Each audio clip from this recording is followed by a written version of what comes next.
Alinsunod sa mga direktiba ni Pangulong Ferdinand R. Marcos Jr., inilunsad ng Department of Agriculture ang Program 29 upang magbigay ng dekalidad na bigas sa halagang 29 pesos kada kilo sa halos 6.9 milyong vulnerable sectors na kumakatawan sa humigit kumulang 35 milyong Pilipino.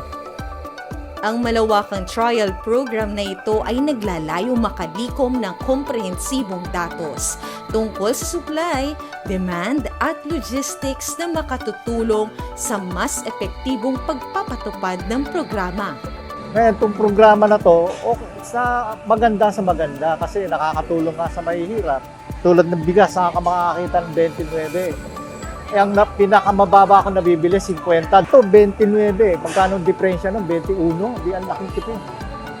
Maghahanda rin ang kadiwa ng mga booklet upang subaybayan ang pagbili ng bigas ng mga benepisyaryo ng Program 29 tulad ng mga senior citizen, single parent, mga may kapansanan at mga benepisyaryo ng programang 4Ps ng gobyerno.